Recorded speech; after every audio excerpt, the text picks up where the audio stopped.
Voir un homme baiser le pied d'un autre homme est tout ce qu'il y a de révoltant. Un prétendu shir de chez nous ne semble pas s'en offusquer. Il se tient droit comme une colonne grecque. Devant lui, un pauvre paysan, prostré, la tête dans le pied. Si c'est un acte de dévotion, c'est une complète hérésie. En cela que vous associez à Dieu un autre que lui. Si c'est pour tirer une prétendue baraka, la baraka du shir, faut nous mettre d'accord sur le mot baraka. Disons une abondance de biens, n'est-ce pas? Là où le peu se fait assez. Mais une abondance pourvue par qui? Par Dieu. Mais Dieu nous a-t-il prescrit d'aller baiser le pied de notre prochain? Serait-il le dévot des dévots? Et serait-ce pour en tirer une prétendue baraka? Ça, j'en doute fort. Et vous aussi. Dans le monde chrétien, plus tu t'élèves, prenez le pape, plus tu deviens le serviteur des serviteurs.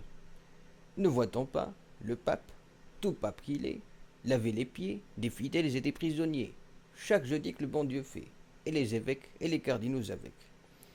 Ceci en mémoire du dernier repas du Christ, le repas de la Seine, où Jésus tint à enseigner l'humilité à ses disciples, en leur lavant le pied. Une tâche qui fut, de son temps, considérée comme basse, réservée aux esclaves. Nous, musulmans, qui croyons en tous les prophètes, ne sommes-nous pas plus en devoir, plus en droit d'honorer cet enseignement de Jésus? N'est-ce pas que le prophète Mohammed, paix et salut soit sur lui, dans le même esprit, nous dit que le seigneur d'un peuple n'est autre que leur serviteur? Je suis autant plus étonné que cette école sophie, qui a pour objet la purification du cœur, mais de quoi? D'abord, de l'orgueil, ce péché des péchés, vient à fermer l'œil sur une telle dérive. À moins que cet acte, que nous considérons comme humiliant, n'ait été prémédité par son auteur. Et comment? Notre dévot aurait-il la taille d'un Shamsuddin Tabrizi qui recommanda à Jalal-Din Rumi, tout théologien respecté qu'il fût, et pour briser son orgueil, sa considération pour le regard d'autrui, d'aller se procurer de l'alcool dans le quartier chrétien et de le trimballer tout le long de la ville, aux yeux de ses élèves et de ses connaissances. Peut-être bien, mais il n'en reste pas moins que le prétendu shir devait s'en défendre, non?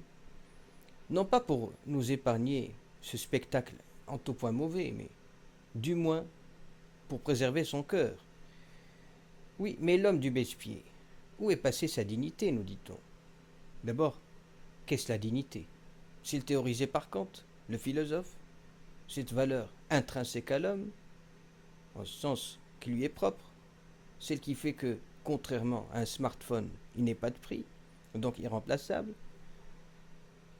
mais une dignité qui repose, selon Kant toujours, et de un sur la raison, cette possibilité de lutter contre l'instinct, et de deux sur l'autonomie morale, qui fait que l'homme soit capable de choisir une règle et de s'y soumettre. Mais si l'on se tient qu'à ces deux critères, on aura de la peine à enlever sa dignité à notre bonhomme. Il se peut bien que sa raison, doublée de son autonomie morale, lui ait dicté cet acte, que nous pensons odieux. Et quand bien même nous dirions que la dignité impose que l'on traite l'homme comme une fin et non comme un moyen. Rien ne vient infirmer l'idée que le cheikh est justement tenu à considérer l'homme en face, enfin par terre, comme une fin en lui-même, ce qui revient à respecter sa volonté. S'opposer à son acte reviendrait à lui nier justement cette volonté, non? Voyez que ce bazar philosophique ne nous sort pas d'affaire, et que nous le voulions ou non, la dignité appelle toujours à un degré d'orgueil. Seul le dosage nous fait éviter l'excès.